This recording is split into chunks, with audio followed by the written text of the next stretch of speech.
for now, we need to move into our feature of the episode. I'm going to be taking the summary on this one, and I'm excited to talk about it. I need to open with the preamble that Annie and I are pretty new to this. We have not watched a lot of Indian films. We've not watched a lot of Hindi language action thrillers ever. Not just on the podcast, ever. But a couple weeks ago, after we watched RRR, we were really pleased with it. We thought it was really cool. We posted about it. And we got a lot of comments, some constructive, some a little not constructive, but most seem to indicate, hey, if you like this, come into the tent with us. Like, we want to be an inclusive community. Watch more movies like this. Tell us what you think. So here we are with Pathaan. So Pathaan is an international spy thriller starring Pathaan, a very heroic mythological character played by Shar Rukh Khan, who is a international super spy. Man is world renowned as being a legend in the space, as far as I can tell, right? Nobody can ever keep up with him. Nobody knows what his next move is going to be. He's like Jason Bourne on all of the steroids. He's like Superman. He's like Ethan Hunt in Mission Impossible, right? Tom Cruise. Like, Pathaan is like the peak of this stuff. And Pathaan finds out one day that an international mercenary ring led by this incredible awful guy named Jim, very simple name, very kind for us international audiences, Jim, is setting out to basically break all hell loose on India, Pathaan's homeland. I think that's correct, if I remember. It's all subtitles. It's something that has to do with like the Kashmir province, but yes, basically they're trying to start a war. Yes, so Pathaan has to go undercover and break into a vault and steal codes and find Jim and take him down before everything goes wrong. He does it with the help of a couple of near and dear friends and professionals in his life. I'm excited to talk about it. Andy, what did you think of Pathaan? So this is a pretty incredible action movie, and it's one of those things that just like nonstop action, set piece after set piece. Remind me a lot of like Fast and Furious. It was a little bit like Fast and Furious meets Mission Impossible is a style. And there's just like, it opens up where Pathaan has been captured and he's being tortured, and of course he like breaks free, fights everyone, escapes on a helicopter. But there's just these like mad chases, you know, and like he's on top of a truck and there's a guy shooting at him from a helicopter, and then another helicopter comes out of nowhere. It's just these kinds of way over the top action pieces, and you know the plot is pretty standard action movie stuff. So you know, someone's trying to destroy the world. You got to stop him. We meet some fun people along the way. Deepika Padukone plays the kind of female romance interest named Rubina Mohsen, as well as some other fun cameos. The story, it jumps around a lot in the time. Like it'll do long flashbacks, so you get a whole lot of story. It gets a little bit confusing to follow, but overall it was a good time. It's a little long, but there was an intermission, which I loved. It was amazing. Yeah, worth mentioning, there's only an intermission at Cinemark. AMC does not care about the intermission. Oh, yours didn't have the intermission? No, the interval screen comes up, and then 4 seconds later, the movie resumes. There is no moment when you get up and leave. Like they're moving through those showtimes. It's criminal. I really wish I had been able to enjoy it. But yes, like RRR, there is an intermission. Yes, Pathaan is long. Like RRR, it is over 2.5 hours long. 2 hours 47, I think, off the top of my head. There is supposed to be a 10-minute intermission there. If you see it at Cinemark, you'll see it. If you see it at AMC, you won't. And overall, it is a global thriller. Lots of different locations. Turkey, Istanbul, Spain. I think they're in Portugal at one point. India, Palestine, Kashmir. They're all over the place. And like any good international spy thriller, Pathaan is constantly playing this game of cat and mouse with Jim. He's constantly trying to catch him and get one step ahead. And every time he almost gets there, he almost gets the thing he needs, right? He gets through the henchman, he gets over the thing, he gets on the jet ski or does whatever cool thing he has to do. Jim gets away. And it doesn't work the whole movie, of course. Eventually it has to come to a climactic and epic head, which it does. But it is a bit of a struggle watching them evade each other, especially because the movie starts and then it jumps 3 years in the past, and then it jumps 2 years forward, and then I think it goes one more year forward to catch up with where it needs to be. And that's a little messy at first, but overall, like, it does work for the through line of like character introduction. You meet Pathaan, you meet Pathaan's confidants, you understand how they come together and start working together, and then you get to know a little bit about Jim, and finally the big fight at the end. Right? That's what we're looking for. Overall, it moves efficiently, but I think like RRR, this is a common trope in this genre that we're finding out is makes for a long movie. It makes it feel big and epic and action. Yeah, the runtime is definitely part of what makes it feel so big. It does a lot of cliche things. It does them pretty well. But for instance, Pathaan has been enlisted to create a super group of like, someone who we need a group that we got to bring people together to fight against whatever, but and so he's putting together an elite team. The Joint Operation and Covert Research Team, Joker for short. That's right. Which is great. Like, yeah, sure, man, Joker, I love it. So that's a trope we see a lot of times, but it's a lot of fun. Jim is played by John Abraham, who is also an Indian action star. Both of these people have been doing this for like 30 years. Like Shar Rukh Khan first started in like the 90s, and like he's in his late 50s and looks amazing.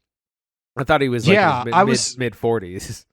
Yes. Andy and I are not familiar with any of the actors in this film. We're not familiar with any of the filmmakers. This is new, uncharted waters for us. And one of the things that really stood out was just how good these guys move. And gals. Everybody's tremendous in this movie. But Shar Rukh Khan is...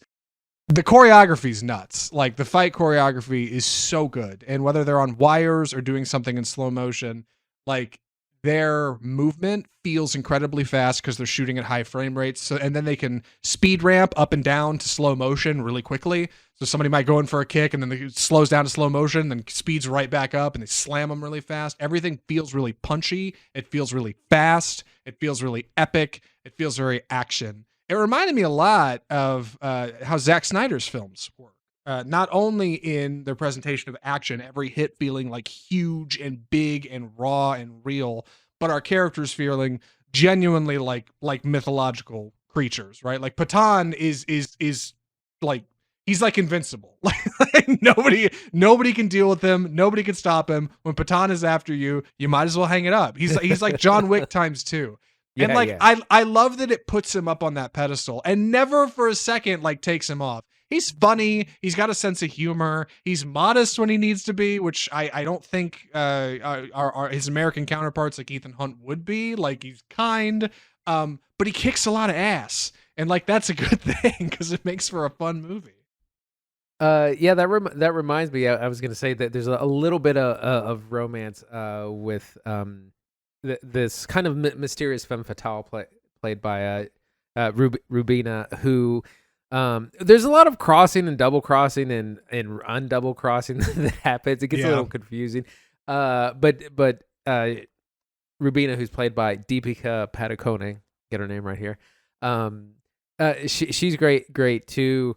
Has a lot of action scenes. There's a great musical number in the middle and also at the end, which is standard for these movies. It's so funny or just different because it's like a music video just happens halfway through the movie, but it's great. It's right before the intermission comes up. But she's a lot of fun. She's got good action scenes. Like I said, they kind of have this semi-romance. That kind of goes on through the whole time. Yes. She's infatuated with Pathaan, or at least it seems in the opening, and he's like, whoa, hey, which, again, I appreciate the modesty. I don't think it'd be that way if this movie's made here. It also would be way more expensive. This movie's made for like $30 million. Like, it's crazy. Like, it feels like in the action, it feels so much bigger, and especially in the locations where they go, like, it feels so much larger. I know a bit of the action is definitely studio stuff. And there's some green screen. There's a sequence on top of a train, which is definitely, also another sequence on a truck now that I think about it. But that stuff looks good. That's the thing. And the action in it plays really well. So I don't really care that, like, they're not actually on top of a truck in Spain speeding down the highway. especially because that train sequence features an appearance from another spy character from the YRF spy universe, which I'm coming to learn stands for Yash Raj Films Spy Universe. This is a series of films that all are interconnected with each other, a little like Fast and Furious and Hobbs and Shaw, right? And the character that appears, well, I don't. Is it a spoiler? I guess I don't know if it's a spoiler if I say who it is because it's like halfway through the movie, so maybe I shouldn't. But it's a really cool spy guy who's great, and I like him. And I'd like to see more a familiar face will show up, and fans of Indian cinema action films will know it's another veteran of the genre. I saw this with an Indian friend of mine. Shout out to Urvashi, who was kind of whispering to me like the whole time. Oh, this is why this person is important. Like this is what like those two were in this movie together. Like so that really helped my understanding of the movie. Yeah. This movie's presented in Dolby Cinema, which I thought was interesting. It's big and it's loud. And like I love the spectacle of Pathaan. Like, and I think what I like about this over RRR was big and it was bold, but it also like was not a globetrotting modern spy thriller, right? Like that was kind of a historical epic. It had a bit more drama and a bit less action. The action steps in the gas when it needs to. But this movie like definitely has a lot more rad action stuff, and that's the stuff that works the best for my dumb action loving brain. I think the drama hurts a little bit for me. I don't know if you felt that way, but I think a lot of the dramatic stuff, the slow stuff in between the action, it's shot like handheld and it's like shaky cam and it's edited pretty quick to make it to make it move, but it just makes a lot of the stuff feel, I don't want to say unimportant, but like it just feels so much smaller compared to like when the camera hits slow-mo and like you get some awesome 20-minute action sequence. Well, or like one of the two really well done music videos that are both great. Like in their own way, those are action sequences. Like that stuff's fantastic. Like I guess the highs are so high, it makes the lows feel real low. And I was surprised I felt that way about this because I think RRR handles that a bit smoother. Yeah, the movie has, like any action movie, it's got to slow down a little bit in some spots, give the audience like a breather. And yeah, that's where we get some, backstory or side story, or we get filled in on something we didn't know about, and it is a little clumsy sometimes. I think the only other thing that's kind of a negative for me is, and you mentioned this a little bit, is some of the CGI is a little not great. Some of it's pretty convincing. Some of it isn't convincing at all. But it's there in spirit, and it's still like makes for exciting sequences. Right, like those will be the moments this movie feels its budget because it's not in like the physical movement. There's a couple of really really great sequences in here. One shot in particular, I still don't know how they did it. It's got to be VFX. It's the opening fight scene with Pathaan. He's a hostage and he breaks away from his captors and he just he just unleashes himself on these guys in this room with him, these poor dudes who can't get away from the guy, like throws a knife at one guy, kicks another guy, throws a chair through a dude, gets a gun. And there's a sequence when like a shotgun goes up in the air and the camera locks on the shotgun and follows it as it tumbles through the air, spins down. Pathaan catches it, aims it at a guy, cocks it, pulls the trigger. And it's all one smooth sequence that was like so slick. And I was like, oh my God, it's in like the first 10 minutes of the movie. It's so great. Like, and I love that this movie hits these high notes. Like it totally goes for it in a way that like I do not expect watching Ant-Man next week to see anything as exciting as like that one shotgun shot in this movie. And this movie's it's 3 hours long. Like it's constantly going for it. And I love it. Like, God, I wish American directors like took a page from this. Like, this is good stuff. I was really pleased, like overall, with how well it moved. I did, like I said, a little slow in the mids. When it slows down a lot. But when it picks back up, it's a really good time. Yeah, it has so much energy, and like the highs really outweigh any of the lows. No, yeah, it absolutely does. Really pleased with Pathaan. Any other thoughts or recommendations on this one, Andy? I think I'm ready. Andy, would you recommend Pathaan? Yeah, I would. It was a lot of fun, really great action. These are legends of the genre of Indian action films. So I think this is actually maybe a little bit more accessible than Triple R was. Because if you've seen an American action movie, this is going to follow a lot of that with a lot of very different cultural things, but it's going to be more familiar with you than like I said, Triple R requires a lot of, I think, cultural and historical context. But it's a lot of fun. It's got an intermission way, which that's probably one of my favorite parts of my experience.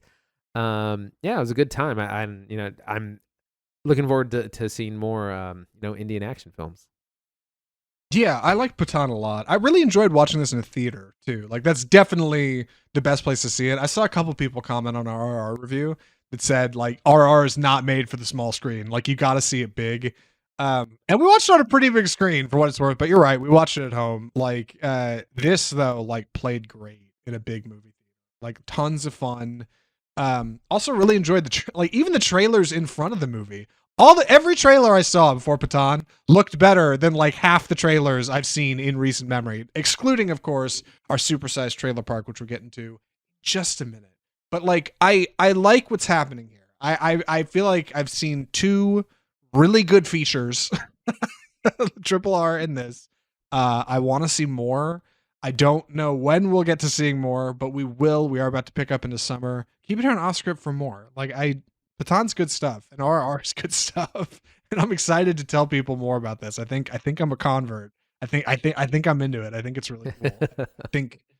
I don't know. Like it's just there's something there's something exciting about it. Like that I was thinking about watching it. Like I feel like movies like from Marvel are so stale now, right? Like and it takes a really special one to break out and be different. And Black Panther: Wakanda Forever was definitely different. Like that one felt new and felt like a different kind of energy.